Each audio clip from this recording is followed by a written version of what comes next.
Vamos a ver primero algunas cosas entonces que nos quedaron pendientes acerca de la acción de responsabilidad civil extracontractual. Vamos a hablar de la titularidad, legitimación activa y pasiva, y vamos a estudiar con mayor abundamiento el daño moral en esta ocasión. Vamos a adentrarnos al concepto de daño moral y también a las formas en que puede manifestarse el daño moral en la doctrina y también según la jurisprudencia. Y también vamos a hablar de ciertos regímenes sectoriales de responsabilidad civil, como lo son los accidentes del trabajo, la responsabilidad médica y algo acerca de la responsabilidad del Estado. Eso es lo que vamos a ver hoy, así que voy a abrir la presentación de PowerPoint y empezamos. Y después al final vamos a resolver un caso práctico que tengo preparado. Bien. Si es que tienen cualquier duda, la pueden hacer por el chat, yo ahí voy, o igual pueden intervenir en verdad, somos poquitos, así que podemos intervenir también, si es que tienen cualquier duda, ¿bien? Así que empecemos, bebecitas. Lo primero que vamos a conversar es acerca de la acción de responsabilidad civil extracontractual. La primera clase de responsabilidad civil extracontractual nos dedicamos a entender bien cuáles son los presupuestos de la responsabilidad civil extracontractual, los requisitos, ¿cierto? Que era la capacidad, esta acción u omisión imputable, el daño y la relación de causalidad. Eso fue lo que estudiamos, o la gran parte de nuestro estudio en la primera parte de esta clase. Pero ahora vamos a estudiar además un aspecto un poquito más procedimental acerca de la acción de responsabilidad civil, primero hablando de la legitimación. Vamos a hablar de la legitimación activa y pasiva, o sea, quiénes van a ser los titulares de esta acción y contra quién se puede deducir. Con respecto a la legitimación activa, vamos a ver que primero tenemos que hacer una distinción. Aquí nos estamos preguntando quiénes pueden demandar si es que acaece un hecho que produce un daño a otra persona. ¿Quiénes pueden demandar? Y la primera distinción que tenemos que hacer es que podemos tener titulares de esta acción por derecho propio y por derecho derivado. Por derecho propio entendemos que van a ser todas estas personas que alegan su propio daño, ¿cierto? Están accionando para que se le indemnicen sus propios daños que ellas sufrieron.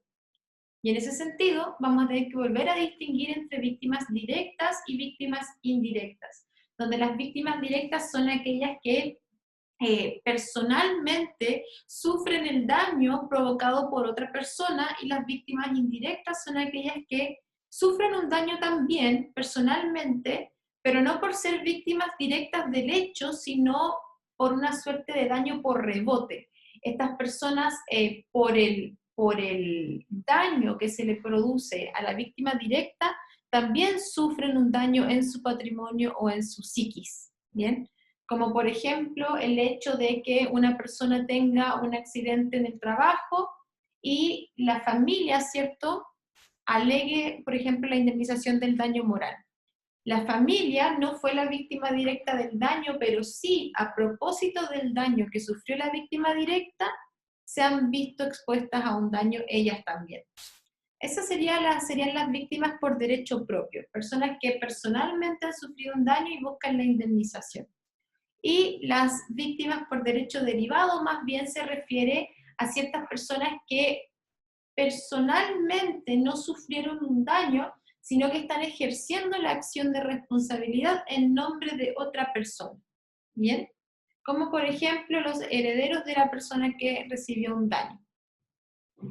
Vamos a la titularidad por derecho propio. Primero vamos a considerar que una persona puede sufrir un daño en su persona o en su propiedad. Eso tenemos que entender primero con respecto al daño, a la titularidad. Uno puede sufrir un daño en su persona o en la propiedad.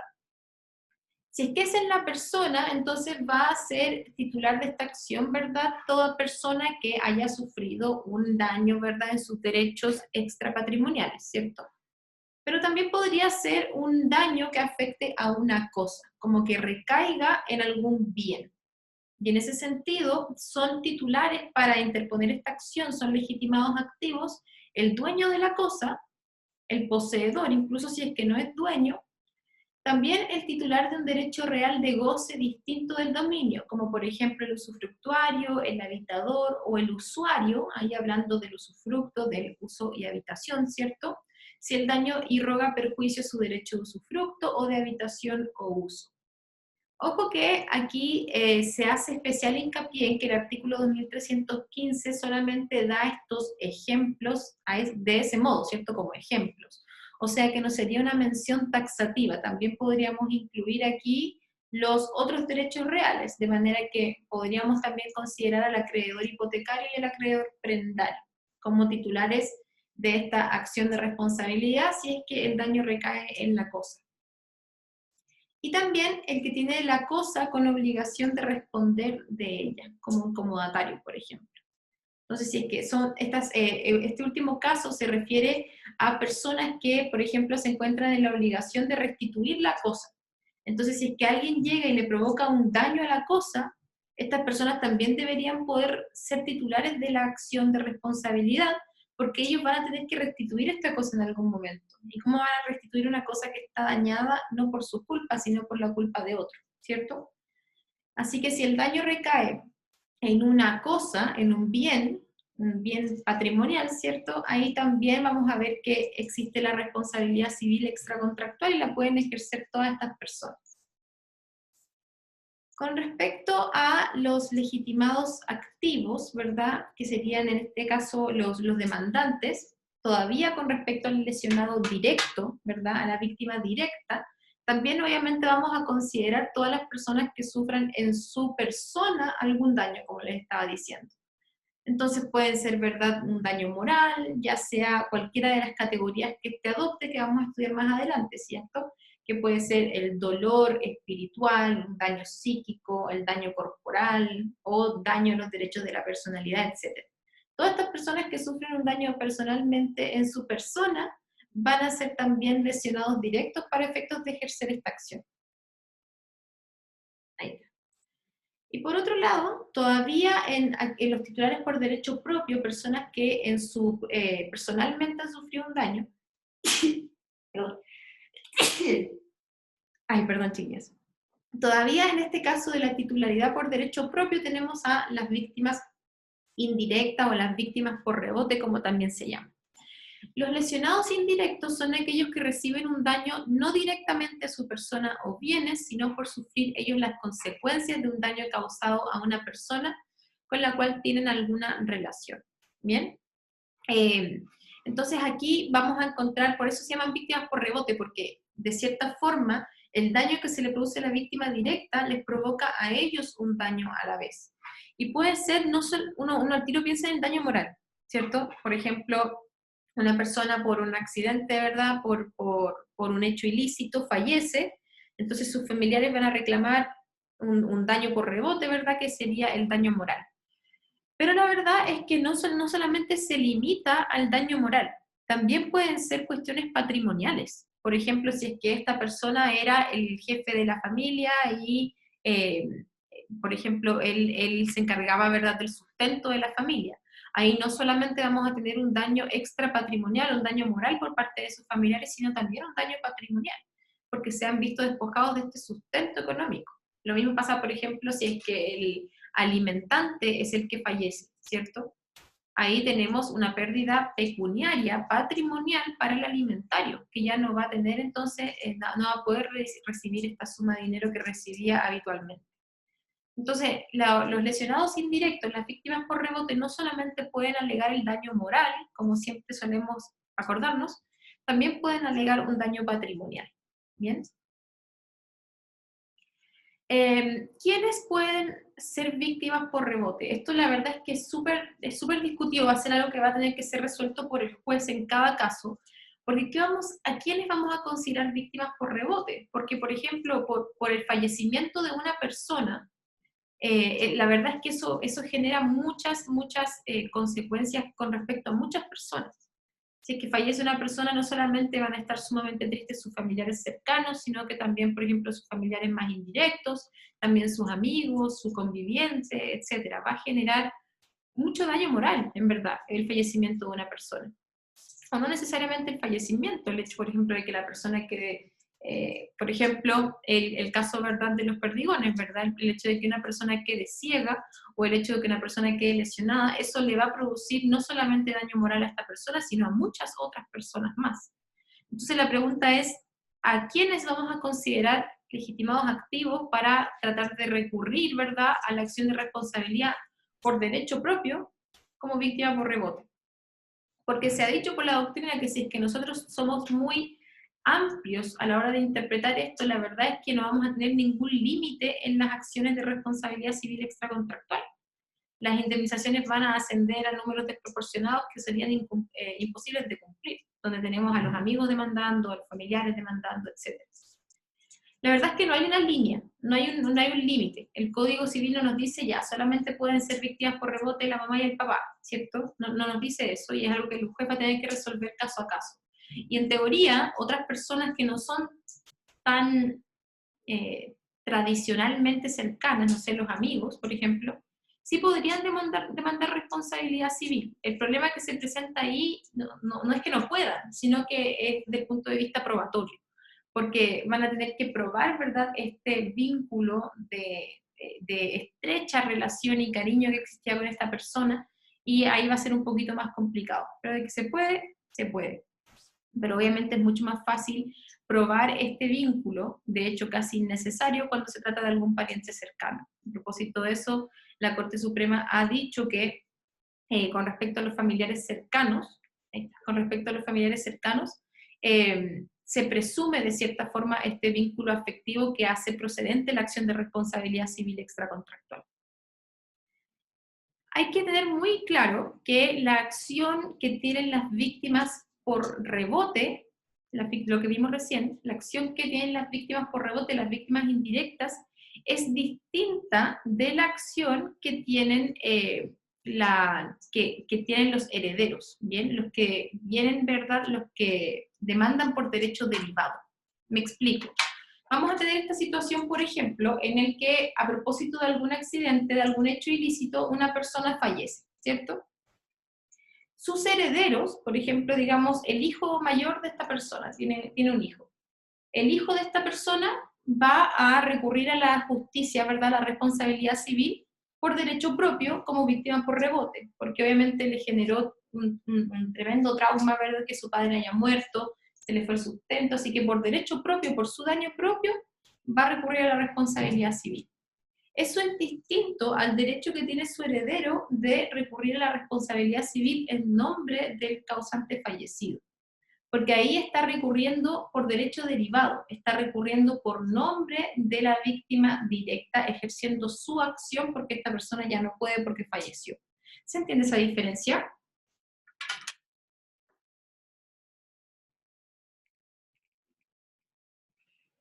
Sí. Ya, gracias, Flor. Entonces tenemos que tener muy clara esa diferencia, y ahora que la tenemos clara podemos estudiar entonces a los titulares por derecho derivado, ¿bien? O sea, aquellos que pueden interponer esta acción de responsabilidad civil en nombre de la persona que ya no está en condiciones de hacerlo, de la víctima directa que ya no está en condiciones de hacerlo. Y esto lo establece el artículo 2315, que dice que puede pedir esta indemnización no solo el que es dueño o poseedor de la cosa que ha sufrido el daño o su heredero. ¿Bien? Entonces también podría interponerla su heredero. Y por heredero vamos a entender al sucesor a título universal. ¿Bien? Entonces, asignatarios universales, que pueden ser herederos, ¿verdad?, universales o herederos de cuota. Aquí se excluyen a los legatarios. Lo que sí podemos preguntarnos acerca de esto es lo siguiente. Sabemos que los herederos entonces van a poder ejercer la acción de responsabilidad civil que pudo haber ejercido el causante, pero que el causante no la va a ejercer porque falleció, ¿cierto? Entonces van a ejercer la acción de responsabilidad civil en su nombre. La pregunta es, ¿qué daños pueden solicitar que se indemnicen? Esa es la pregunta. Porque los herederos, por derecho propio, o sea, como víctimas por rebote, pueden solicitar la indemnización del daño patrimonial, entiéndase ahí daño emergente, lucro cesante y el daño moral también, por derecho propio, no hay problema. Pero ¿qué pasa con el derecho derivado? O sea, los herederos no solamente van a ejercer la acción por derecho propio, sino también en nombre del causante. ¿pueden exigir la indemnización de toda clase de daños o no? Y la verdad es que el daño patrimonial sí o sí lo pueden hacer. Por ejemplo, a propósito del choque, ¿verdad? Chocaron a mi papá, ¿verdad? Lo chocaron por el costado, el auto quedó completamente destruido y además tratamos de salvarle la vida, se pagó, ¿verdad? Una clínica, estuvo hospitalizado un mes, etc. Entonces, daño patrimonial hay, se dañó el patrimonio del causante, así que la indemnización del daño patrimonial sí o sí la puedo solicitar. La pregunta es si es que los herederos, en nombre del causante, pueden o no solicitar la indemnización del daño moral del causante. No de su daño moral, eso sí puede. Estamos preguntándonos por el daño moral del causante. Y la verdad es que es algo que ha sido súper discutido y para eso, para poder determinar bien este problema, la verdad es que tenemos que distinguir las circunstancias de la muerte del causante. Porque el accidente, el hecho ilícito, pudo haber provocado una muerte instantánea en el causante, se murió de manera instantánea, muy rápido, o pudo haber sido una muerte que fue más bien prolongada, como el ejemplo que yo les di, que estuvo un mes hospitalizado, ¿cierto? ¿Y por qué es importante esto? Porque desde la perspectiva del daño moral, el daño moral tiene que producirse, o sea, tiene que existir para que sea indemnizado. Ese es el espíritu de la responsabilidad civil, del derecho de daños. Solamente se indemnizan los daños que efectivamente se producen. Entonces, para indemnizar el daño moral, este tiene que haber existido. Si es que la muerte fue instantánea, ¿hubo daño moral? La verdad es que ahí se discute, ¿cierto? Se discute porque el daño moral, si es que nos vamos a esta afirmación de que tiene que probarse y tiene que haber existido, la verdad es que si la muerte fue instantánea, donde la persona ni siquiera cachó lo que pasó, ¿verdad? Y falleció al tiro, entonces pareciera ser que daño moral no hubo, o si es que hubo, es muy difícil de probar. Distinta es la situación de la muerte más prolongada, ¿cierto? Donde una persona estuvo hospitalizada por meses, estuvo agonizando, ¿verdad? Fue muy doloroso ese último periodo de su vida. Ahí pareciera ser que no hay duda que hay daño moral.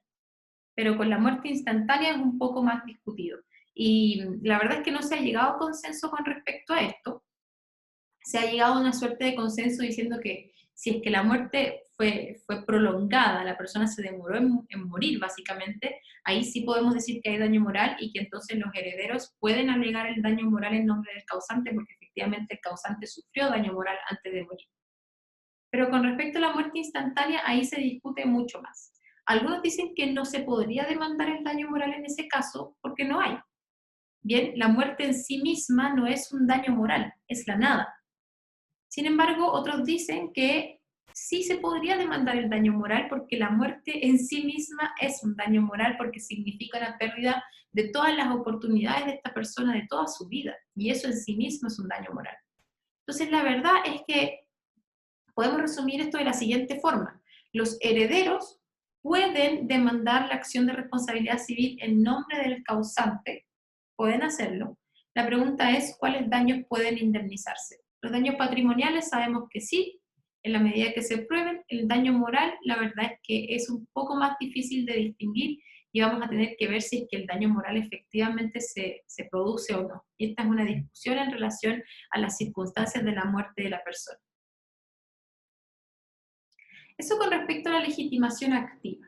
Vamos ahora a la legitimación pasiva, o sea, a quiénes vamos a demandar a través de la responsabilidad civil extracontractual. Según el artículo 2316, la persona obligada a la indemnización es el que hizo el daño. Entonces se trata de el autor del hecho dañoso, el autor material del daño. A propósito de esto, con el sujeto pasivo, podemos decir que si hay varios sujetos pasivos, o sea, hay varios o más de un autor material del daño, los autores van a responder todos solidariamente. De eso lo establece el artículo 2317, que dice que si un delito o cuasi delito ha sido cometido por dos o más personas, cada una de ellas será solidariamente responsable de todo perjuicio procedente del mismo delito o cuasi delito.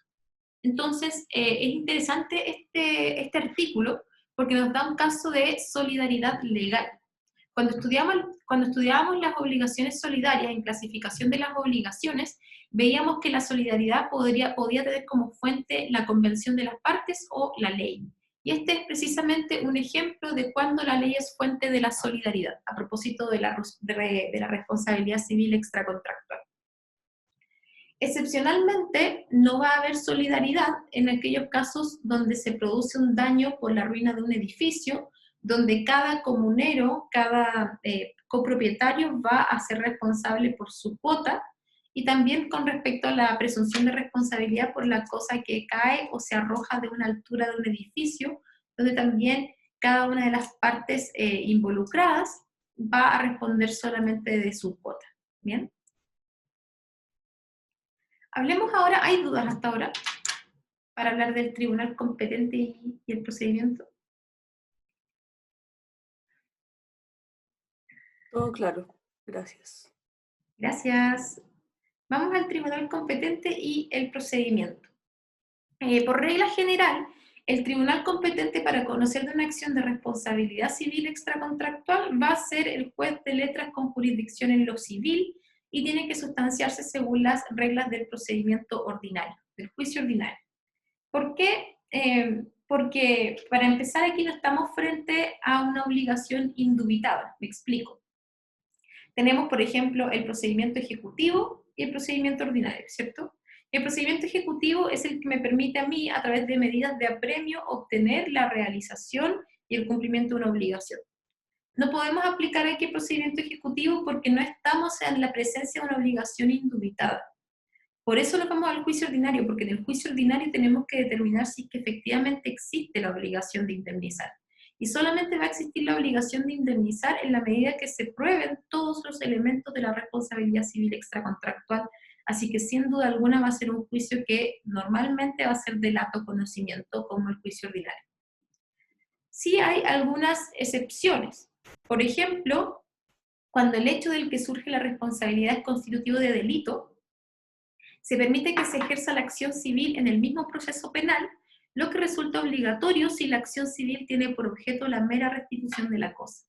¿Qué nos están diciendo acá? Que si nosotros recurrimos a la justicia penal para perseguir la responsabilidad penal del autor material del daño, podemos intentar la acción civil en ese mismo procedimiento.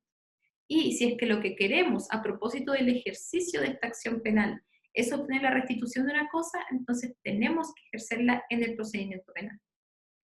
Y también podemos mencionar otra excepción con respecto a las reglas de la ley de tránsito, porque cualquier infracción a la ley de tránsito que produzca un daño, esto va a ser conocido por los juzgados de policía local. ¿Bien? Ellos van a conocer entonces de todos los daños que se produzcan en la responsabilidad civil con respecto a infracciones de la ley de tránsito. Vamos a pasar ahora a otro tema que es ya la reparación. La reparación. La responsabilidad civil, como les había mencionado anteriormente, también utiliza mucho el nombre del derecho de daños. ¿Y qué quiere decir esto? Quiere decir que el objetivo de la responsabilidad civil es obtener el resarcimiento, la reparación de daños. Esto quiere decir que, primero, que los daños deben probarse, tienen que existir los daños para que estos puedan indemnizarse. Y para eso vamos a tener que probar cada uno de los daños que nosotros estamos alegando a través de medios probatorios concretos, ¿bien? Y solamente se van a poder indemnizar estos daños. La responsabilidad civil nunca va a tener por objetivo obtener el enriquecimiento de la víctima, para nada. De hecho, lo que se trata de evitar es precisamente un enriquecimiento sin causa. Solamente estamos buscando la reparación de los daños, para tratar de dejar a la persona en la misma situación en la que estaba, para intentarlo, ¿cierto? Eso nunca va a ser posible, pero para intentar reparar estos daños concretos. Entonces la reparación es súper importante y aquí rige el principio de reparación integral del daño. Este es el principio que establece que la reparación tiene que ser completa. Tiene que indemnizarse todo daño que sea consecuencia directa del hecho ilícito. Entonces, todo daño, ¿qué quiere decir este principio? Quiere decir que todo daño que sea consecuencia del ilícito tiene que ser indemnizado. Y comprendiendo aquí, incluyendo el perjuicio patrimonial y también los perjuicios extrapatrimoniales que son el daño moral, ¿cierto? Con respecto a esto, se nos presenta una suerte de problema, porque el artículo 2314 de la responsabilidad civil extracontractual y también el artículo 2329 nos dicen que todo daño debe indemnizarse, todo daño. Eso se condice con lo que vimos recién en el principio de la reparación integral del daño. Todo daño debe indemnizarse. Pero ¿qué tanto vamos a interpretar esta afirmación? ¿De verdad todo daño, literalmente cualquier daño, o tenemos que atenuarlo un poquito? Porque aquí de hecho tenemos una diferencia con la responsabilidad civil contractual. En la responsabilidad civil contractual teníamos el artículo 1558, que nos decía que en la responsabilidad contractual el deudor va a responder de todos los daños directos y previstos al momento de celebrar el contrato. Y si es que se incumplía con dolo o con culpa grave, también podría hacerse responsable al deudor de los daños directos imprevistos. Entonces está bien como delimitado el ámbito de indemnización en la responsabilidad contractual. Eso no es así en la responsabilidad extracontractual como vimos. Aquí todo daño tiene que indemnizarse. Pero sí la doctrina se ha encargado de atenuar un poco esto, porque dicen, en verdad, no es tampoco correcto decir que literalmente todo daño tiene que indemnizarse. Eso no es del todo correcto. ¿Por qué?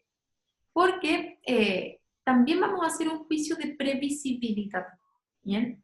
Solo que aquí no lo vamos a hacer en relación al daño mismo, sino que lo vamos a hacer a propósito de la causalidad, ¿bien?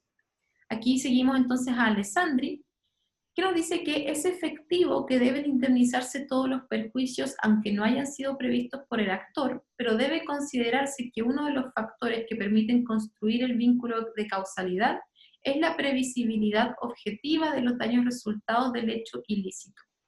De manera que lesiones que eran absolutamente imprevisibles según la experiencia general y tomando en cuenta el modelo de un hombre prudente colocado en las mismas circunstancias, no serán reparables ya que no pueden imputarse al hecho del actor. Entonces, ¿cuál es la situación que estamos hablando acá? En la responsabilidad contractual, el código claramente nos dice que tienen que ser daños previstos. Y solamente si es que se incumple con ciertas circunstancias los imprevistos, pero eso nos dice. En la responsabilidad extracontractual, por el otro lado, nos dicen que todo daño. Esto no quiere decir que se van a indemnizar literalmente todos los daños. También tienen que ser daños previsibles, no porque el código exija eso con respecto al daño, pero porque sí lo exigimos para establecer el vínculo de causalidad. Solamente le vamos a imputar un hecho a una persona en la medida en que esta persona no tomó los cuidados necesarios, pudiendo prever el resultado de su acción. Así que el criterio de la razonabilidad, el criterio de la previsibilidad, es súper importante también en la responsabilidad extracontractual con respecto al vínculo de causalidad. ¿Bien? Ahora, con respecto a la reparación integral del daño, sí tenemos que considerar que hay ciertas circunstancias en que se reduce el monto de la indemnización, que podría ser por disposición legal específica, por una falta de la víctima del deber de mitigar los daños, por compensación del lucro obtenido por la víctima, y este segundo caso era por concurrencia de culpa de la víctima. Entonces tenemos por disposición legal, porque la ley dice que se va a reducir la indemnización, por la culpa de la víctima, porque la víctima no intentó mitigar los daños, o por compensación del lucro obtenido por la víctima. Con respecto a la primera, la reducción de la indemnización por disposición legal especial. El artículo 2331 señala que las imputaciones injuriosas contra el honor o el crédito de una persona no dan derecho para demandar una indemnización pecuniaria a menos de probarse daño emergente o lucro cesante que pueda apreciarse en dinero. O sea que las imputaciones injuriosas, aquí hay una reducción de la indemnización, porque solamente se indemnizaría el daño emergente y el lucro cesante. No se indemniza el daño moral en las imputaciones injuriosas. Por eso hablamos de una reducción de la indemnización o una excepción al principio de reparación integral del daño, porque excluimos la indemnización del daño moral. Sin embargo, la verdad es que esto hoy en día no es tan así, porque la doctrina y también la jurisprudencia se han pronunciado a propósito de esta norma, diciendo que en verdad resulta sumamente injusto que en este caso no se indemnice el daño moral. Bien, aquí siguiendo a 10, él dice que a nuestro entender, el artículo 2331 del Código Civil es una norma eminentemente injusta que resiente los cimientos de la responsabilidad civil extracontractual al imponer a una persona la obligación de soportar gratuitamente ciertas consecuencias nocivas de un hecho ilícito que la afectó, por cuanto en muchos casos la única posibilidad de resarcimiento que tiene la víctima de un atentado al honor o crédito es la indemnización pecuniaria del daño moral sufrido, lo que precisamente le impide el legislador. Entonces aquí lo que nos está diciendo Díaz Picasso es lo siguiente: las imputaciones injuriosas son aquellas alegaciones falsas que afectan el honor, la honra, ¿verdad?, o el crédito de una persona, ¿cierto? Son las imputaciones injuriosas. Imagínense una funa falsa, ¿cierto?, a un negocio, por ejemplo. Entonces ahí tenemos una imputación injuriosa que es falsa entonces y que produce un daño. Y el código nos está diciendo que solamente se podría indemnizar el daño patrimonial, no el daño moral.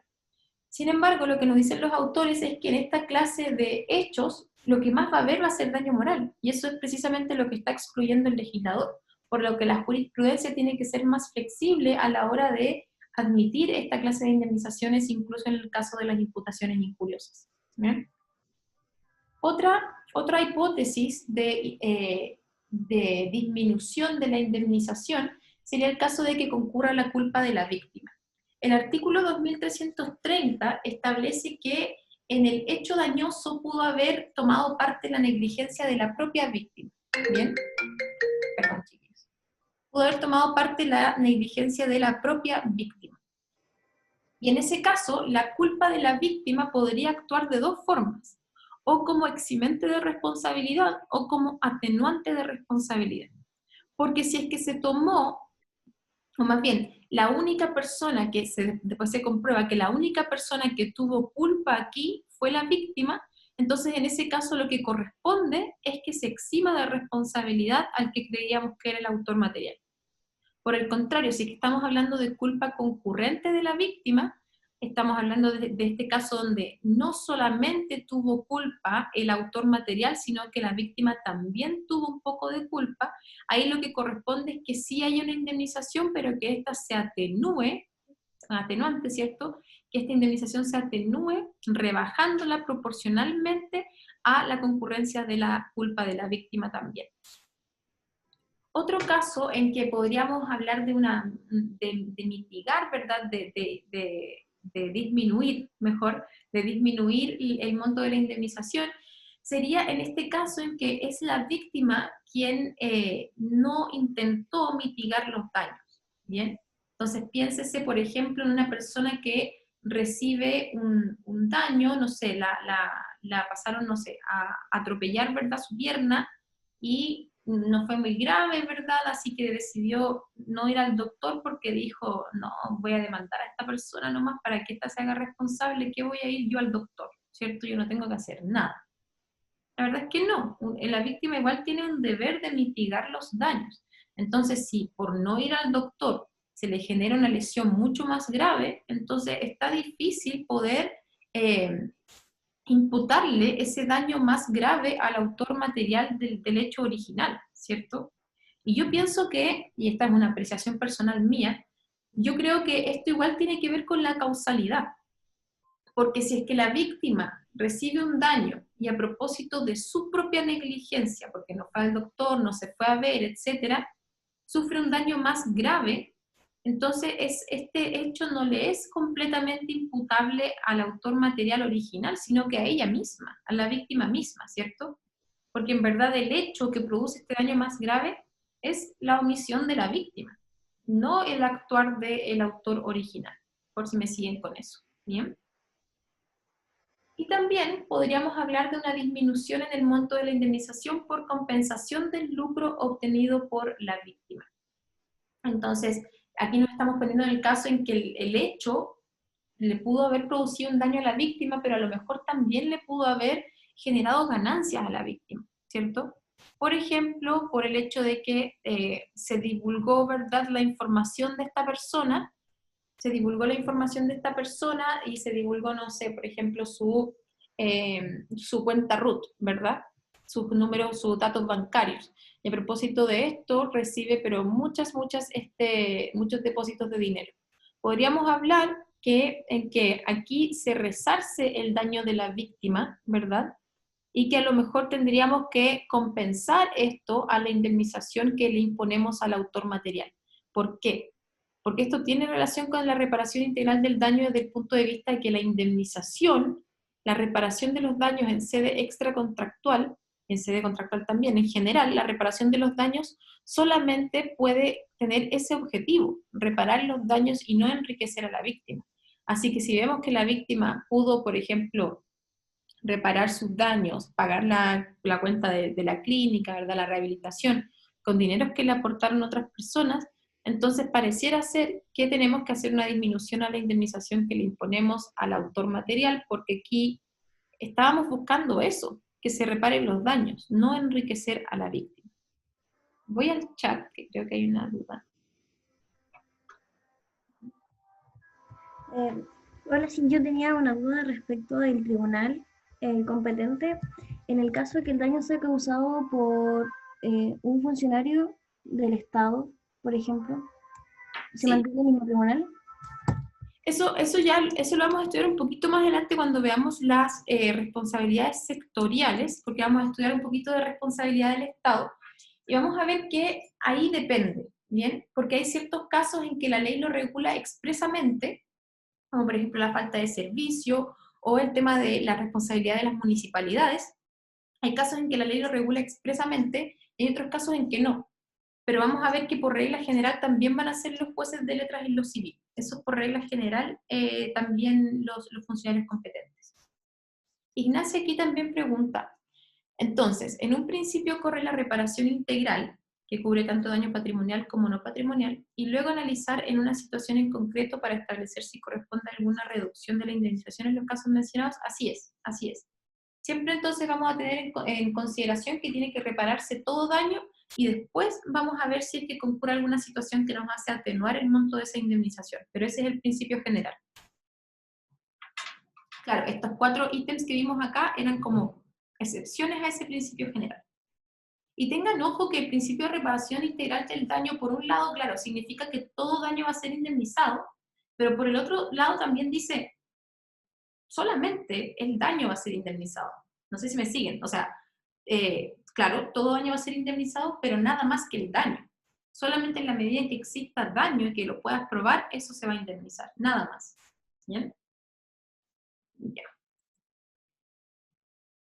Vamos ahora a hablar un poquito más del daño moral, que fue algo que no pude explayarme mucho en la clase pasada y que es súper importante. El daño moral, la verdad es que ha dado mucho para escribir, ¿verdad? Hay libros solo del daño moral, solo del concepto de daño moral. Porque no ha sido una cuestión pacífica. O sea, para empezar, se proponen diversas formas de acercarse a un concepto. Por ejemplo, algunos dicen, definámoslo desde un punto de vista negativo, como el daño moral es todo lo que no es esto, ¿cierto? Entonces, así Barros dice que daño moral sería todo perjuicio cuyo objeto no es un interés patrimonial. Entonces, todo lo que no sea un interés patrimonial lo vamos a considerar un daño moral, incluyendo aquí padecimientos físicos, padecimientos psíquicos, etc. Pero hay otros que dicen, no, aproximémonos a un concepto de daño moral desde un punto de vista más positivo, diciendo qué es el daño moral. Y así, Carmen Domínguez define, por ejemplo, el daño moral como la afectación a intereses extrapatrimoniales. Fuello dice que el bien jurídico protegido aquí está constituido por bienes extrapatrimoniales integrados, como sabemos, por derechos de la personalidad y por derechos de familia propiamente tales. Y también otra definición que se utilizó mucho en su tiempo era de definir el daño moral como toda afectación al espíritu de una persona, todo sufrimiento o dolor en el espíritu. Y la verdad es que tener varios conceptos de daño moral es súper importante por varios temas. Por ejemplo, si es que las personas jurídicas pueden demandar el daño moral. Porque básicamente el daño moral lo vamos a definir de dos formas. Desde el punto de vista de una afectación al espíritu, ¿verdad? Dolor en el espíritu, por un lado, y por el otro lado, cualquier lesión a un interés extrapatrimonial o a un interés o a un derecho de la personalidad, ¿cierto? Derechos de la personalidad entendamos como la honra, el crédito, el honor de una persona, la privacidad de una persona, ¿cierto? Y es súper importante tener estos dos en mente, precisamente por el daño moral de las personas jurídicas. Porque si es que nosotros estamos representando a una persona jurídica y interponemos una acción de responsabilidad civil extracontractual y pedimos el daño moral, y llegamos a la sentencia, y la sentencia estoy leyendo los considerandos, y los considerandos dice, teniendo en consideración que el daño moral es todo dolor que la persona siente en su espíritu, yo solamente por leer esa parte digo, no me van a dar el daño moral. Porque si el juez encuentra que el daño moral es un dolor en el espíritu, entonces no me lo va a dar, porque las personas jurídicas no tienen espíritu, ¿cierto? No tienen esta capacidad de sentir dolor en su persona. En cambio, si es que estoy en el considerando, ¿verdad? Y leo, considerando que el daño moral es toda afectación a intereses extrapatrimoniales o a derechos de la personalidad, como por ejemplo el derecho al nombre, yo digo, bacán, me van a dar daño moral, ¿cierto? Porque en ese sentido las personas jurídicas sí podrían sufrir daño moral. Bien. Lo que sí se presenta, a propósito del daño moral, el problema que se nos presenta es que pareciera ser que cuando una persona jurídica está demandando daño moral, la verdad es que pareciera ser que en verdad está demandando lucro cesante. ¿Por qué? Porque cuando yo demando, aquí en el mismo caso, yo estoy representando a una persona jurídica y voy a demandar porque a propósito, no sé, de alguna funa, cualquier cosa, ¿verdad? Se afectó el nombre de la persona jurídica que represento. Se afectó el nombre de la persona jurídica y esto se traduce en que la gente ya no va a comprar más ahí, ¿cierto? Pareciera ser que lo que yo estoy demandando como daño moral en verdad es un lucro cesante, es la pérdida de una ganancia, no es un daño moral propiamente tal. Entonces, para poder resolver este tema, el profesor Corral propone distinguir entre personas jurídicas con fines de lucro y personas jurídicas sin fines de lucro. ¿Por qué? Porque si es que una persona jurídica con fines de lucro está demandando daño moral, la verdad es que ahí sí pareciera ser que es una especie de lucro cesante, porque ese daño se va a traducir en una pérdida de la clientela, en la pérdida de una ganancia, y eso es lucro cesante, no es daño moral. En cambio, si es que estamos hablando de una persona jurídica sin fines de lucro, ahí no vamos a estar en el caso que mencioné anteriormente. No ese es el caso porque no se va a traducir en la pérdida de una ganancia porque esta persona jurídica de hecho no lucra, ¿cierto? Esa es su definición. Ahí sí, en la persona jurídica sin fines de lucro, estamos hablando de una entidad que depende de su honor, depende de su nombre, de su prestigio y del cariño que le tiene la sociedad a esa fundación, por ejemplo. Entonces ahí sí podríamos hablar de un daño moral de todas maneras y no en un lucro cesante. ¿Bien? Ahora, estas son las categorías o la extensión del daño moral, las formas en que la doctrina y la jurisprudencia han ido de cierta forma clasificando el daño moral. Tenemos el daño emocional, el pertium doloris, la lesión de los derechos de la personalidad, el daño corporal, el daño estético y el wrongful birth, que está en la doctrina anglosajona. ¿Bien? Con respecto al daño emocional, este concepto, bueno, lo sacamos, ¿verdad?, del latín, que es el pretium doloris, donde aquí la indemnización intenta compensar hasta donde sea posible el sufrimiento psíquico, la amargura, la aflicción o pena que el hecho ilícito ha producido en la víctima. ¿Bien? Entonces, habla del dolor físico que se produce a propósito de alguna lesión y también del dolor psíquico, el dolor en el alma, ¿cierto? Este es el concepto de daño moral que no permitiría que las personas jurídicas aleguen daño moral, porque efectivamente tiene que sentirse un dolor o en el cuerpo o en el alma para que se configure esta categoría de daño moral. Y esa es una entonces de las categorías. También tenemos el daño moral como lesión a los derechos de la personalidad.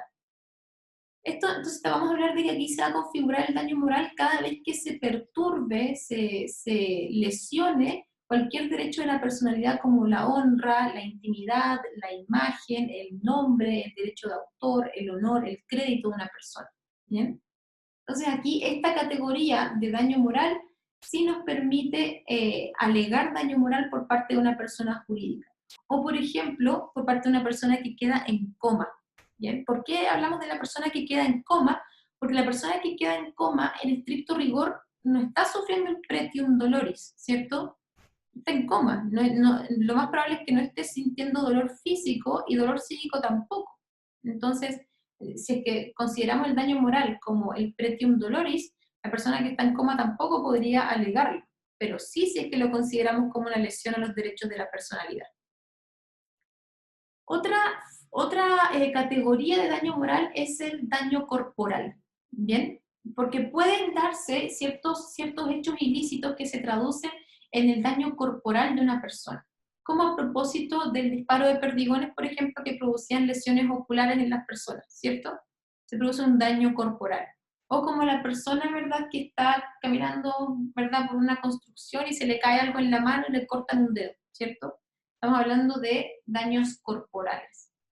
Y aquí, cuando los daños afectan al cuerpo, o sea, la integridad física de la persona, desde el punto de vista externo como interno, también vamos a entender que existe un daño corporal y vamos a entender que existe entonces un daño moral. ¿Bien? Eh, esto es súper interesante. En algunas legislaciones se ha tratado de establecer como una tabla de valores, básicamente, por la pérdida de alguna parte del cuerpo. Por ejemplo, en Estados Unidos como que ya se tiene más o menos claro cuánto hay que indemnizar si es que se pierde una mano, o si es que se pierde un dedo, si se pierde una pierna. Pero eso, en verdad, los autores lo critican harto porque es una forma de igual quitarle autonomía al juez para poder también analizar los casos específicos, ¿cierto? Así que en verdad la doctrina mira con un poco de temor, ¿verdad?, a esta tabla de valores que se hace a las pérdidas de partes del cuerpo, y dicen que es mejor dejarlo a criterio del juez en cada caso determinarlo, ¿bien? Y si es que se pierde una parte del cuerpo, eso puede ser daño moral y también podría ser lucro cesante, ¿bien? Por ejemplo, si es que estamos hablando de un famoso pintor, ¿verdad?, que pierde su mano izquierda, la zurda. Pierde su mano izquierda, estamos hablando de un daño moral gigante porque perdió una mano, el hombre era artista, ¿cierto? Pero también estamos hablando de un lucro cesante porque ya no va a poder dedicarse a su trabajo. Entonces, la verdad es que eso se puede solicitar por ambas vías. Otra esfera del daño moral sería el daño estético, ¿bien? El daño estético lo entendemos como estos daños que se provocan en la imagen de una persona, ¿cierto? A propósito, por ejemplo, de intervenciones quirúrgicas, etc. La Corte de Apelaciones de Temuco ha fallado que, por ejemplo, las quemaduras sufridas por la víctima provocaron un fuerte impacto psíquico y emocional, deprimiendo y acomplejándolo moralmente, lo que es natural y fácilmente comprensible en un menor adulto de su edad, que sufre depresión espiritual al observar su rostro dañado tan seriamente en su estética facial. Entonces, el daño estético también lo vamos a considerar un daño moral. Y tenemos esta situación del wrongful birth, o sea, el nacimiento erróneo, ¿cierto? El nacimiento que se da en esta hipótesis del nacimiento de un bebé. En Estados Unidos y en Europa se ha fallado que el hecho de que un niño haya nacido es constitutivo de daño indemnizable en favor de los padres que deben acogerlo, o incluso del mismo niño que llega a la vida con alguna limitación física. ¿Bien? Entonces, se ha fallado, porque estos son los casos en que el niño, ¿verdad?, la criatura, nace con alguna malformación, ¿cierto? Entonces se podría considerar el daño del nacer, ¿verdad?, en favor de los padres, pero también en favor del niño mismo, ¿cierto? Que es una cuestión súper extraña porque la razón por la que estaríamos indemnizándole al niño es porque se le dejó vivir con esta malformación, ¿cierto? Pero si es que no se lo hubiese dejado vivir, si es que se hubiese interrumpido el embarazo, tampoco habría tenido ningún problema, ¿cierto? Así que es como extraña esa situación. Pero se ha fallado que sí se podría indemnizar esto en ciertos casos. Y se ha dado entonces en el caso de que no se advierta alguna malformación, ¿verdad?, en la criatura antes de nacer y no le avisan a los padres, obviamente. Y también se ha dado en el caso de que, por ejemplo, las pastillas anticonceptivas no funcionan, o en diagnósticos también errados por parte de doctores. Por ejemplo, hubo un caso aquí en nuestro país de una mujer que ya era de edad y le quedó mal hecha esta cirugía donde amarran las trompas de falopio para que sí, así se llama, ¿cierto? Sí, donde de verdad le hacen esta intervención quirúrgica para que ya no pueda tener hijos. Y se hizo mal esta intervención y la mujer quedó embarazada de mellizas y las dos venían con síndrome de Down. Entonces ella demandó al doctor, ¿verdad? Por esta intervención quirúrgica mal hecha, porque no solamente se estaba viendo expuesta a ser mamá, sino que a ser mamá de dos niñas y ambas con una situación especial que iba a requerir de mayores gastos. Entonces, y en nuestro país se acogió esa demanda, se acogió y el doctor efectivamente tuvo que indemnizar. Entonces, ¿a qué, antes de pasar a la determinación del daño moral, tengan ojo con el concepto de daño moral y tengan ojo también con las categorías de daño moral? Porque cuando un tribunal acoge la solicitud del daño moral, tiene que siempre fundamentarlo y fundamentarlo en base a estas categorías de daño. Tiene que especificar en qué sentido se dio el daño moral. No basta que las sentencias condenatorias hablen del daño moral en general, ¿cierto? Por daño moral, entonces 10 millones de pesos. No, tienen que especificar la categoría del daño moral y cómo es que se probó el daño moral. Muchas veces no requiere mayor prueba, ¿cierto?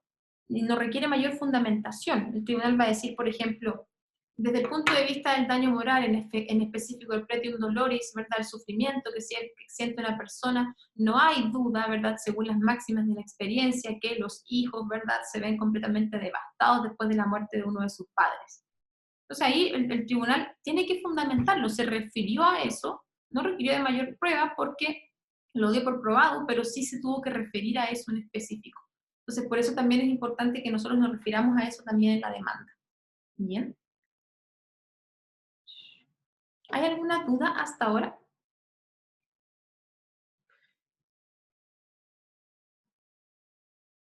No, no, yo no tengo dudas por lo menos. Ya, gracias Nati. Sigamos. Vamos a pasar ahora a otro tema que es la extinción de la acción de responsabilidad. Para empezar, la obligación de indemnizar, porque yo entonces invoco la acción de indemnización de perjuicio, ¿cierto? Por responsabilidad extracontractual. Y luego, si es que me acogen esta pretensión, lo que va a existir es una obligación de indemnizar. ¿Y cómo se extinguen las obligaciones? Mediante los modos de extinguir las obligaciones. Entonces puede actuar cualquier modo de extinguir. Pero sí nos vamos a referir a tres cosas en específico, que son la renuncia, la transacción y la prescripción de la acción. A eso sí nos vamos a referir en específico, pero siempre considerando que puede actuar también, por ejemplo, el pago, ¿cierto? El pago también extingue la acción. Con respecto a la renuncia, aquí el profesor Corral establece que es perfectamente aplicable el artículo 12 del Código Civil con respecto a la renuncia de la acción para perseguir la responsabilidad civil. ¿Bien? Entonces, podría el demandante, ¿cierto?, renunciar a la acción de responsabilidad a través del desistimiento de la demanda. Ojo que sería a través de eso, sería a través del desistimiento de la demanda, no podría ser algo que a lo que se renuncie con anterioridad. Me explico. Yo no podría, por ejemplo, cuando hablábamos de responsabilidad contractual, hablábamos de las cláusulas modificatorias de responsabilidad, donde los contratantes podían modificar el régimen de responsabilidad, por ejemplo, haciendo al deudor responsable del caso fortuito, haciéndolo responsable por más daños, etc. Eso podía pasar, pero había un límite, ¿se acuerdan? Que era efectivamente el daño a las personas. Nosotros no podemos excluir la responsabilidad por daño a las personas. Eso no es algo que se pueda excluir. Entonces, vemos que cuando tenemos estas, no sé, vamos a alguna actividad extrema, deportiva extrema, ¿cierto? Y, no sé, vamos a colgarnos en Beni, ¿cierto? Y nos hacen firmar una declaración antes, ¿verdad? Donde nosotros, ¿verdad? Renunciamos, ¿verdad? A cualquier daño que se nos pueda, a cualquier acción que se nos pueda derivar del daño producido por esta acción, como esta carta, ¿verdad?, de responsabilidad. Esto no es válido, ¿cierto? No se puede renunciar anticipadamente a los daños que se le producen a las personas. Pero sí, la víctima, una vez que intenta la demanda, podría renunciar a ella a través del desistimiento de la demanda. Eso sí es algo que podría pasar en virtud del artículo 12. Eso con respecto a la renuncia. Otra cosa que puede pasar también es la transacción. Y la transacción expresamente se autoriza a propósito de la responsabilidad civil extracontractual. El artículo 2449 establece que la transacción puede recaer sobre la acción civil que nace de un delito, pero sin perjuicio de la acción criminal. Entonces, la acción civil se puede renunciar. Y a propósito de la acción penal, esta también tiene una suerte de transacción, porque podemos considerar aquí el acuerdo reparatorio en el nuevo Código Procesal Penal. El acuerdo reparatorio que nos dice que en ciertos casos, que son lesiones hasta menos graves, los delitos culposos y también delitos que afecten bienes jurídicos patrimoniales, en ese caso se puede llegar a un acuerdo entre el imputado y la víctima. Entonces ahí también se considera solo en esos casos una suerte de transacción en relación a la acción penal. Y por último vamos a hablar también de la extinción de la responsabilidad por medio de la prescripción de la acción de responsabilidad.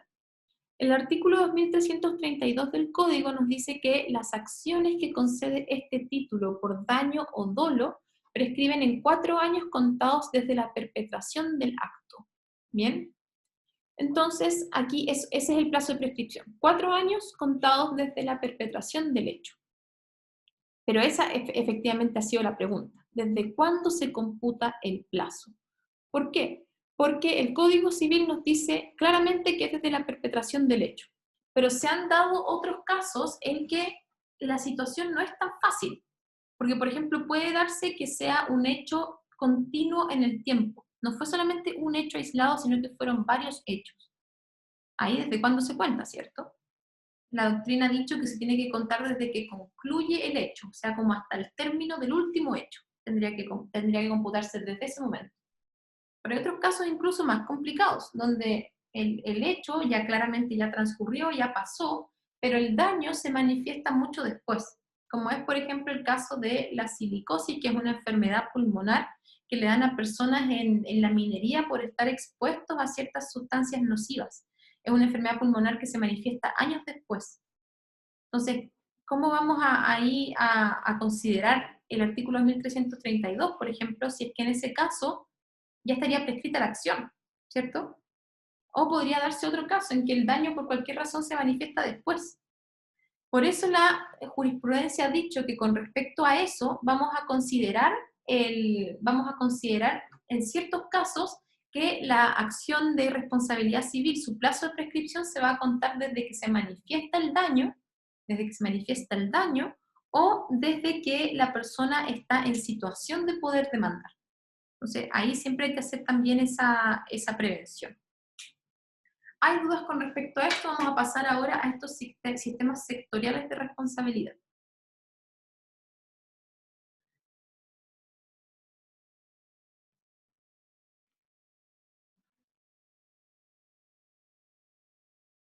Ya, si no hay dudas, entonces partamos primero con accidentes del trabajo. Sabemos que en el contexto de un contrato de trabajo, ¿cierto? Del desempeño de un trabajo, se pueden producir ciertos accidentes, y pasa harto. Así que vamos a estudiar en general el sistema, ¿verdad?, de responsabilidad por accidentes laborales. Con respecto a esto, la verdad es que se ha implementado un sistema de seguridad social gestionado por entidades privadas. El Código del Trabajo, para empezar, establece una necesidad, una obligatoriedad que consiste en el seguro social contra riesgos de accidentes del trabajo y enfermedades profesionales, y se remiten a la ley 16.744. Entonces, cuando nosotros celebramos un contrato de trabajo con otra persona, el empleador se ve obligado a contratar un seguro obligatorio. ¿Bien? Obligado a contratar un seguro obligatorio, de redundancia. Pero se ve obligado a hacerlo, tiene que contratar un seguro obligatorio. ¿Bien? Y con respecto al seguro obligatorio, vamos a ver que si es que se llega a producir algún daño en el contexto del trabajo, la que va a entrar a indemnizar estos daños va a ser esta entidad privada. Bien, haya o no haya habido culpa del empleador, esta entidad privada va a venir a indemnizar esto. Aquí solamente se excluirían los accidentes debidos a fuerza mayor extraña que no tenga relación alguna con el trabajo y los producidos intencionalmente por la víctima. Entonces, si que se produce cualquier daño, ¿verdad?, a la persona que trabajaba con alguna máquina, ¿verdad?, se le cortó un dedo, eso lo va a reparar en la medida en que haya sido en el ejercicio de sus funciones, lo va a reparar esta entidad privada del seguro obligatorio. ¿Bien? Las formas de reparación, en este caso, entonces podría ser subsidios por incapacidad, pensiones de invalidez o prestaciones médicas. Las formas de reparación y su monto están fijados por la ley y este hecho ha dado pie para que se considere que en este caso estaríamos ante una responsabilidad objetiva. Recordemos cuál es la responsabilidad objetiva, o como le dice Barros, responsabilidad estricta.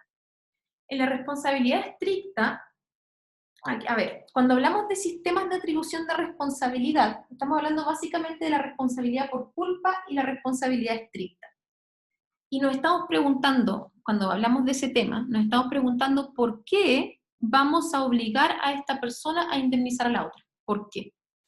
En el sistema de responsabilidad por culpa, la estamos obligando a indemnizarle a la otra persona porque tuvimos que probar que este hecho fue culpa tuya, tú produciste este daño.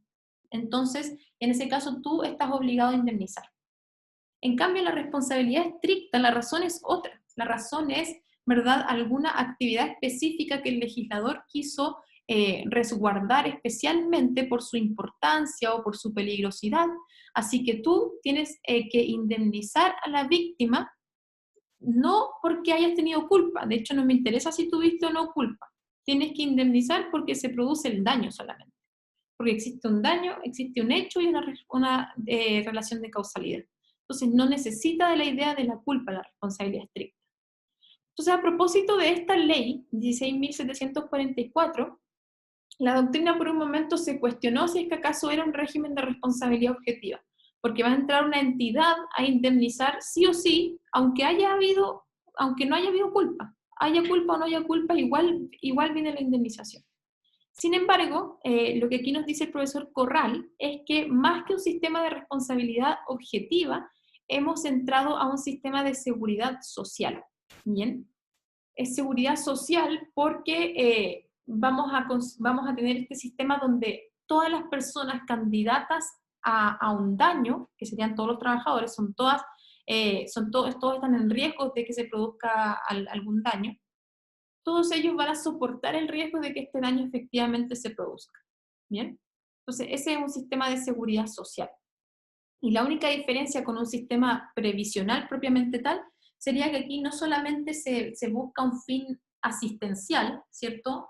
Por ejemplo, asegurar que esta persona no se muera de hambre, ¿cierto? No es solamente asistencial, sino que también tiene un fin reparatorio, quiere reparar, ¿verdad? Entonces sería una mezcla entre seguro obligatorio y previsión social. Lo que sí podemos decir con respecto a este tema entonces es lo siguiente. Si se produce un daño en el contexto de accidentes del trabajo, el primero llamado a indemnizar es esta entidad privada por el seguro obligatorio.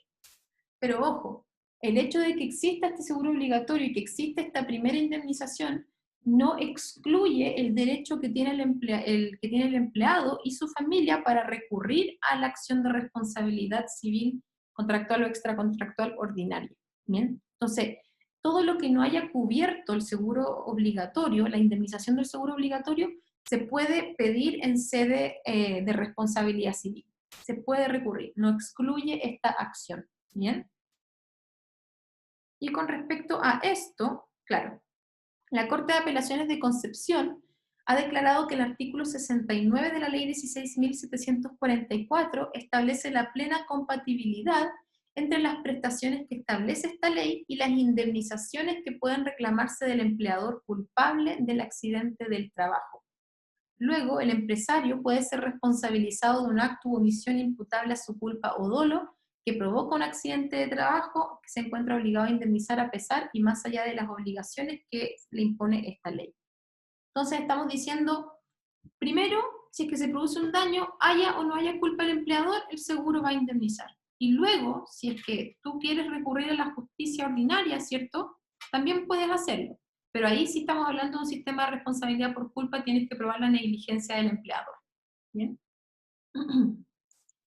Y cuando consideramos esto, cuando consideramos que el trabajador puede recurrir a la justicia, ¿verdad? Si es que estima que no le indemnizaron alguna parte de los daños, cuando consideramos eso, es que nos preguntamos qué clase de responsabilidad civil es, ¿verdad? ¿Es contractual o es extracontractual?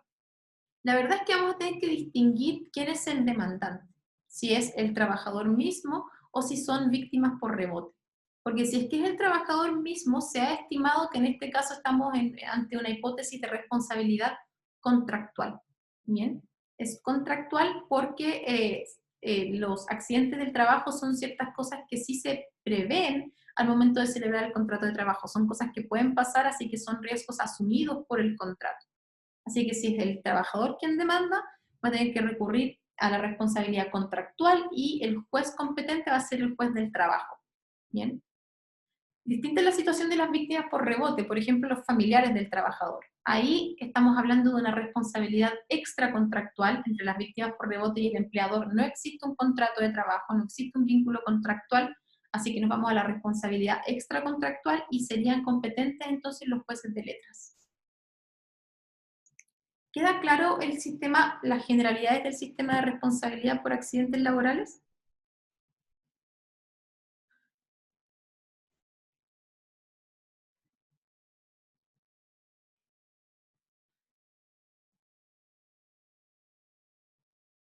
Ya, bacán.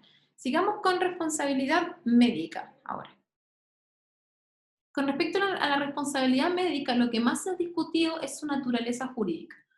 Entonces nos estamos preguntando si es que a propósito de la intervención de un profesional de la salud, de un médico, ¿cierto?, se produce un daño a la víctima. ¿Qué clase de responsabilidad es?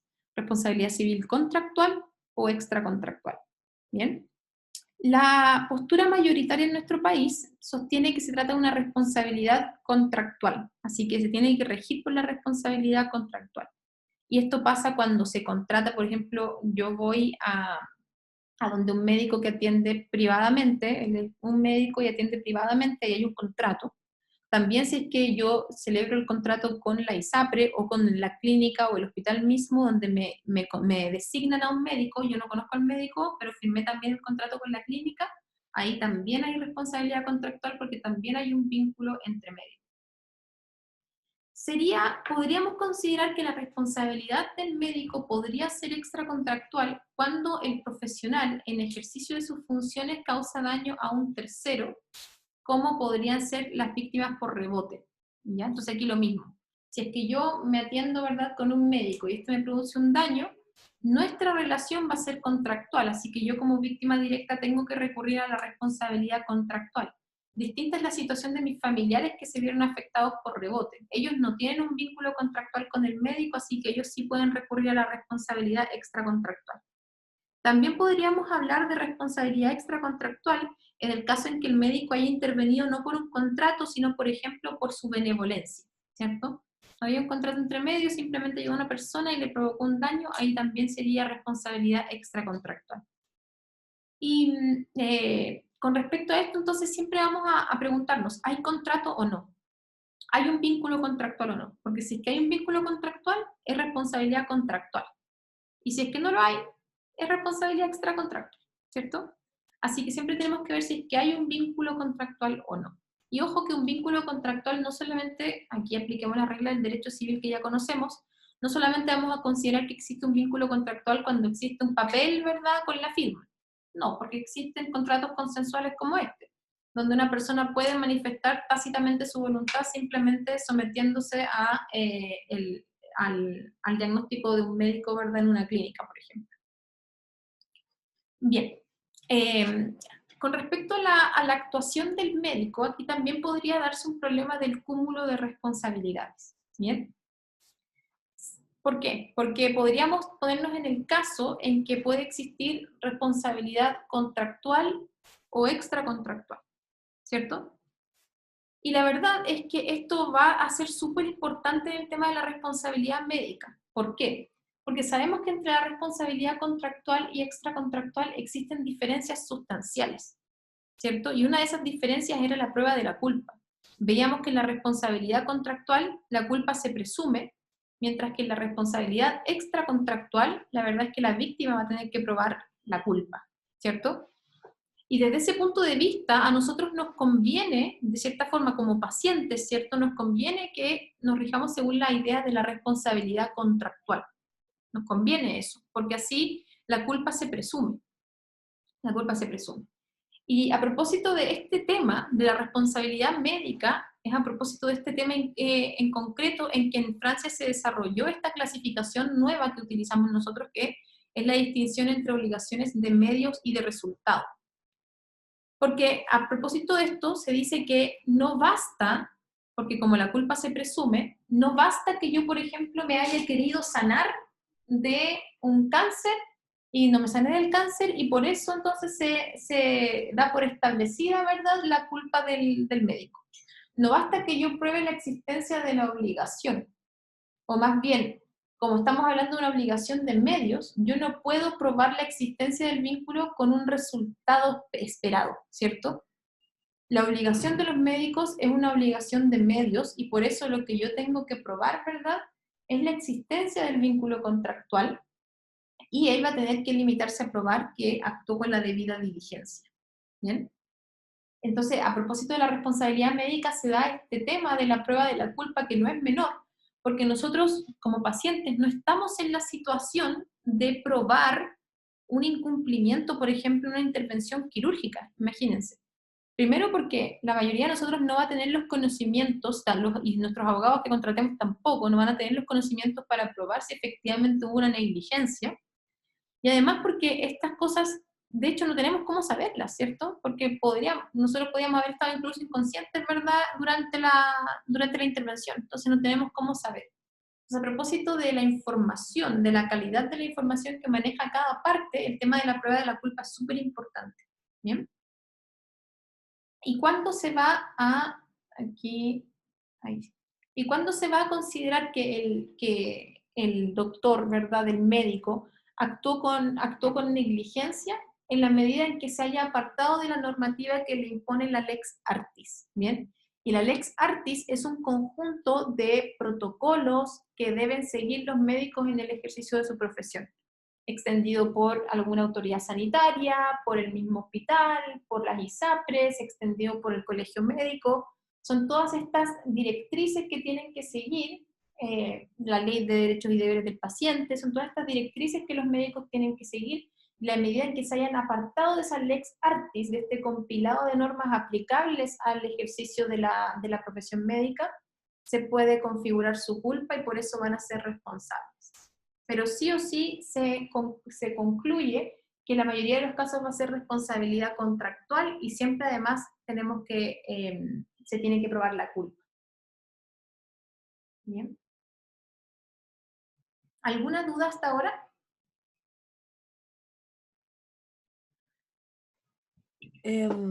Por ejemplo, en los casos de operaciones estéticas, ahí se trataría de una obligación de resultado, ¿no? Sí, buena pregunta, es súper buena porque de hecho sí, la mayoría de las intervenciones quirúrgicas y de las intervenciones médicas va a ser una obligación de medios, pero sí se concluye que las operaciones que tienen un fin estético sí son obligaciones de resultado, ahí sí o sí. Así que si que se apartó del resultado deseado, también se incurriría en incumplimiento. Exactamente. Ya. Perfecto, gracias. De nada, Flor. Vamos a un último ítem que sería la responsabilidad del Estado. ¿Bien? La responsabilidad del Estado. Ya. Bueno, para empezar con respecto a la responsabilidad del Estado, vamos a tener que distinguir entre la responsabilidad de los distintos poderes del Estado, porque podemos considerar la responsabilidad legislativa, la responsabilidad judicial y también la responsabilidad del Ejecutivo por los actos de administración. Y con respecto a la responsabilidad del Ejecutivo por los actos de administración, vamos a tener que distinguir, porque sabemos que la administración es un tremendo órgano, ¿cierto? Muchos órganos juntos. Entonces vamos a tener ciertas responsabilidades que le vamos a atribuir al Estado como Estado fisco, ¿cierto? Y también algunas otras responsabilidades que le vamos a exigir a ciertos organismos que tienen un patrimonio propio, como por ejemplo los organismos constitucionales autónomos, ¿cierto? Las municipalidades. A las municipalidades vamos a demandar no al Estado, sino a la municipalidad. ¿Bien? Veamos estos casos. Primero tenemos la responsabilidad por la actividad legislativa. Se ha discutido si la dictación y aplicación de una ley puede ser fuente de responsabilidad extracontractual con respecto al Estado. En principio, para empezar, por ejemplo, se contempla la obligación de indemnizar en el caso de leyes expropiatorias. Aquí sí se contempla esta obligación de indemnizar por parte del Estado en caso de promulgarse una ley que expropie una propiedad. Sin embargo, se ha dicho que este no es un muy buen ejemplo de la responsabilidad civil, ¿verdad?, del Poder Legislativo, porque no tiene un fin basado en la responsabilidad. Ese no es el fin de la reparación, de la indemnización en la expropiación, porque no se requiere la ilicitud del hecho, ¿cierto? No tiene que probarse que hubo un hecho ilícito, por el contrario, hay una ley que autoriza la expropiación y la posterior indemnización. Entonces dicen que por eso no es un buen ejemplo de responsabilidad civil. Sin embargo, la doctrina administrativa ha sido bien favorable a la hora de reconocer la responsabilidad del Estado cuando los órganos legislativos dictan una norma que produce alguna lesión. ¿Bien? Entonces, en verdad se acepta. Está como, hay pocos casos, pero se acepta en general. Bien, la responsabilidad del Poder Legislativo. Otra responsabilidad, podemos hablar de la responsabilidad del Poder Judicial, de la actividad jurisdiccional. Y con respecto a esto, nos preguntamos si es que una sentencia o una resolución judicial equivocada puede significar la responsabilidad del Estado. Y la verdad es que sí, nuestra propia Constitución, en el artículo 19, número 7, señala que si se dicta el sobreseimiento definitivo o la sentencia absolutoria, el que hubiese sido sometido a un proceso o condenado, ¿verdad?, y la Corte Suprema declare que esa condena fue errónea o arbitraria, tiene derecho a ser indemnizado por el Estado de los perjuicios que se le hayan provocado. Así que se puede, ¿bien? Con respecto a la responsabilidad de la administración ahora, o sea, del Poder Ejecutivo ya, vamos a ver que tenemos que distinguir ciertos casos. Porque hay ciertos casos en que hay una ley, ¿verdad?, que lo regula especialmente. Por ejemplo, el mal estado de vías públicas, también la falta de servicio. Pero en otros casos, vamos a ver que esto no se regula expresamente. Entonces, ¿cuál sería como la regla general supletoria? Bien. Veamos los casos específicos primero. Tenemos primero el mal estado de vías públicas o mala señalización. La ley de tránsito, establece que la municipalidad respectiva o el fisco en su caso serán responsables civilmente de los daños que se causaren con ocasión de un accidente que sea consecuencia del mal estado de las vías públicas o de su señalización, y si es que se interpone una demanda, esta va a ser conocida por un juez de letras y se va a tramitar según las normas del procedimiento sumario. ¿Bien? Esta norma es bien curiosa, es bien interesante porque establece la responsabilidad objetiva de la municipalidad o del fisco, dependiendo de quién era el encargado de cuidar de conservar ese camino en específico. Y es responsabilidad objetiva porque no se tiene que probar la culpa, ¿bien? Entonces, se ha cuestionado si es que acaso estamos hablando aquí de un régimen de responsabilidad objetiva con respecto al Estado o si es que es una presunción de culpa. Y la jurisprudencia ha fallado con respecto a esta segunda opinión, que sería una presunción de más que de culpa, de una falta con respecto a la administración. Y en ese sentido se presume, ¿verdad?, los requisitos de la responsabilidad civil y tienen la obligación de indemnizar. Ese es un caso que está expresamente regulado. Otro que se regula es la falta de servicio. En la Ley Orgánica Constitucional de las Bases Generales de la Administración del Estado, se señala que el Estado va a ser responsable por los daños que causen los órganos de la administración en el ejercicio de sus funciones, sin perjuicio de las responsabilidades que pudieran afectar al funcionario que las hubiere ocasionado. Estamos hablando de una falta de servicio, ¿bien?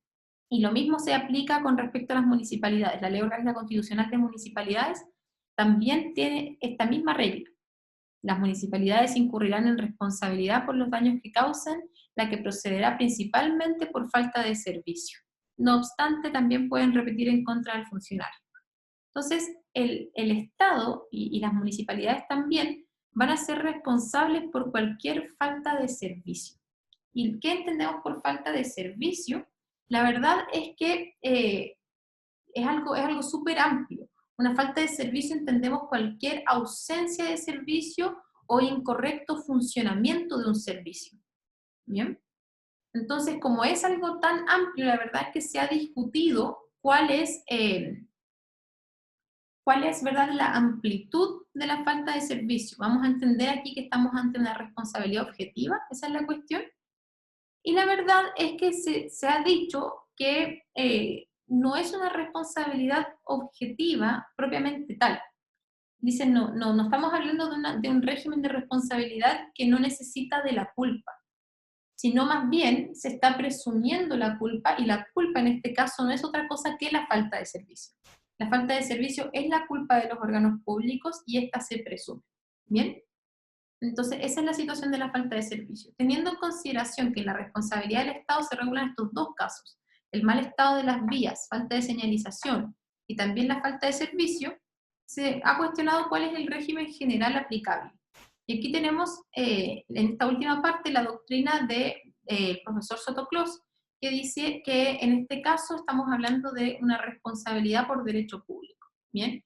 En cuyo caso vamos a entender que cada vez que exista la ausencia de un servicio o la el erróneo funcionamiento de un servicio, se va a dar la responsabilidad de derecho público y que esta está constitucionalmente expresada en la Constitución. Bien, en los artículos 6, 7, ¿verdad?, que hablan de la nulidad de derecho público y de la responsabilidad de las autoridades políticas. Bien. Bien. Con respecto a esto, ¿hay alguna duda de lo que vimos para pasar al caso práctico?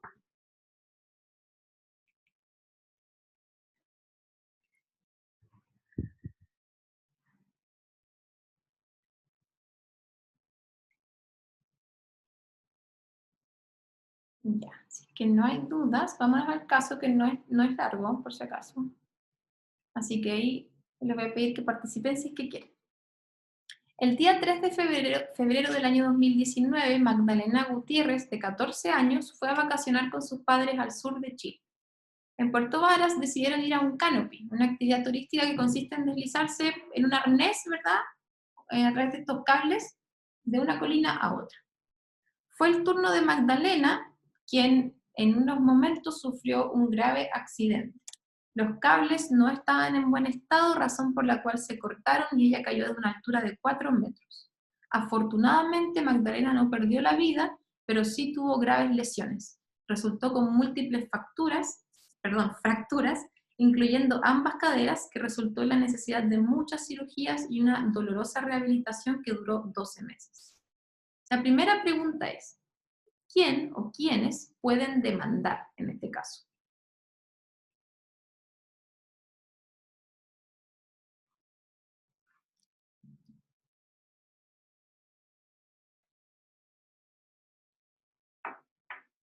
¿Quiénes son los legitimados activos para demandar aquí?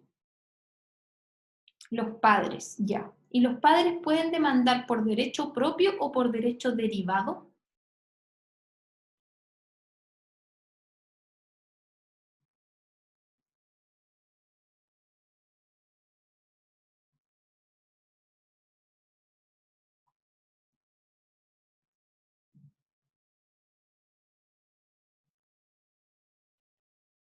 ¿Será por su derecho propio, por su daño propio o por una víctima por rebote?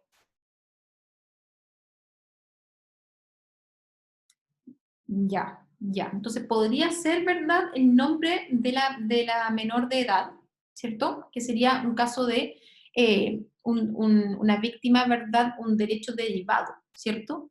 Sería derecho derivado porque cuando demandan a nombre de la niña, demandan a nombre de la niña, no están alegando su propio daño, sino el daño que sufrió la niña. Entonces, en ese caso sería por derecho derivado.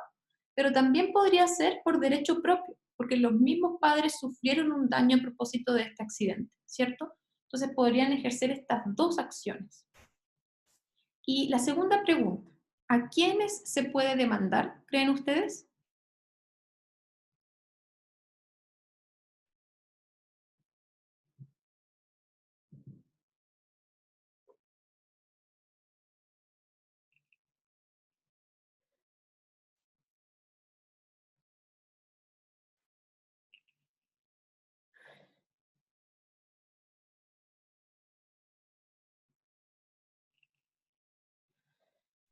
Bien, José. Efectivamente, a los dueños del canopy, ¿cierto? A la empresa. De todas maneras, se puede demandar ahí. Y ahí tenemos que probar todos los elementos de la responsabilidad civil, que sería, bueno, está la duda si es que es contractual o extracontractual, ¿cierto? Con respecto a los dueños del canopy, ¿será contractual o será extracontractual?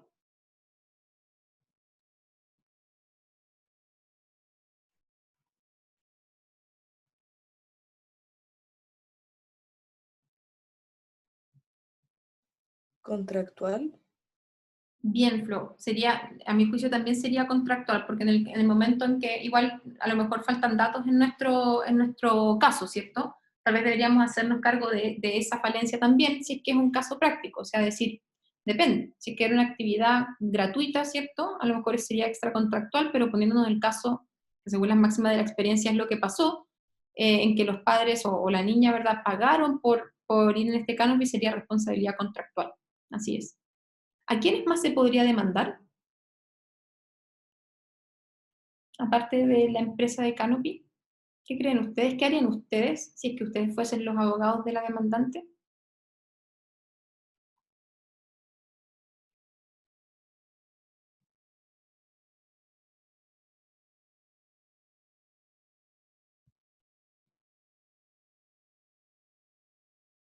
¿Demandarían a otra persona jurídica?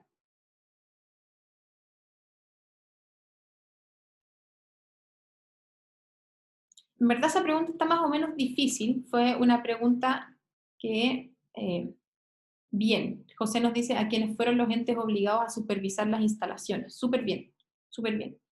Ahí tenemos una opción y también tenemos la opción que lo más probable es que sea, ¿verdad? Lo mismo que nos dice José, que es la municipalidad, ¿bien? Porque la municipalidad está encargada de aprobar estos proyectos y de darles órdenes de funcionamiento, ¿bien? Y para eso tienen que efectivamente supervisar las instalaciones antes. Y nosotros como abogados de la demandante lo más probable es que nos interese mucho demandar a la municipalidad por su capacidad de pago, ¿cierto? Nosotros como abogados siempre vamos a ver quiénes tienen la mayor solvencia para hacerse cargo de ciertas obligaciones. Súper bien. Y por último, ¿cuáles son los perjuicios indemnizables respecto a cada legitimado activo? Entonces decíamos que el legitimado activo teníamos los padres a nombre propio y los padres en nombre de la niña. ¿Qué daños pueden indemnizarse en cada caso?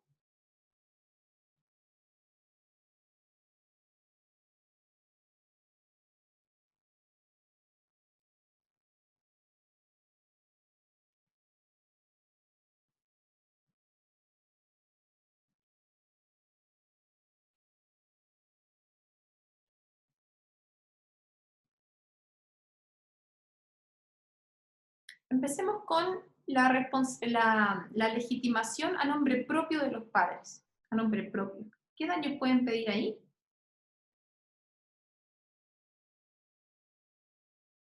Daños morales, súper bien. Los papás pueden efectivamente a nombre propio solicitar la indemnización de daños morales. Lo más probable es que tuvieron daños morales. ¿Pueden solicitar la indemnización del daño emergente y el lucro cesante? ¿Qué creen?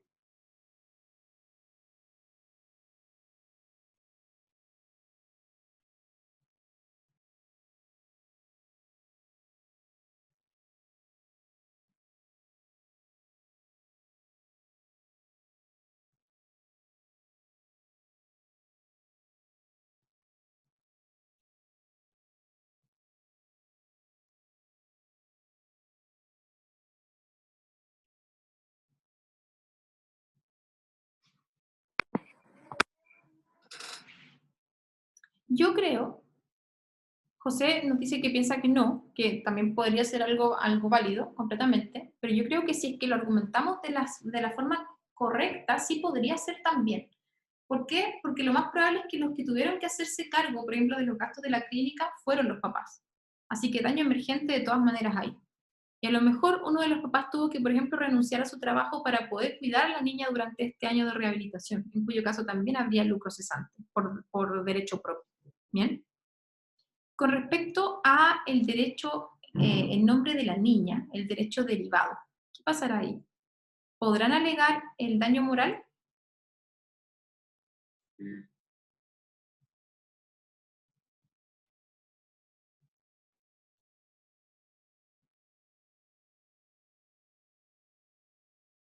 sí, nos dice Ignacia, podrían alegar el daño moral. Yo creo lo mismo, ¿bien? La indemnización por derecho derivado del daño moral se vuelve problemática cuando la víctima fallece, ¿cierto? Porque ahí no sabemos si es que hubo daño moral o no, pero aquí la víctima está viva.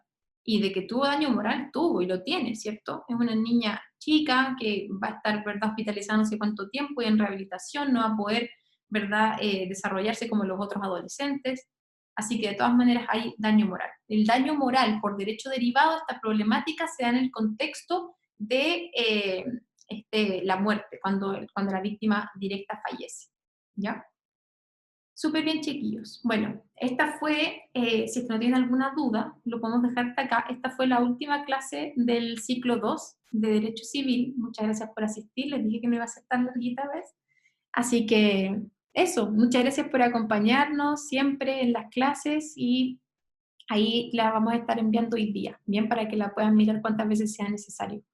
Pero de verdad, muchas gracias por su participación, por su cariño siempre, y por participar, ¿verdad?, en las clases, que para mí, en verdad, yo siempre lo paso súper bien. Así que eso, si es que no tienen ninguna duda, terminamos. Muchas gracias, que estén muy bien. Gracias, Flo, tú también. Chao, chicas, chao, José. Besitos a todos, que les vaya súper bien.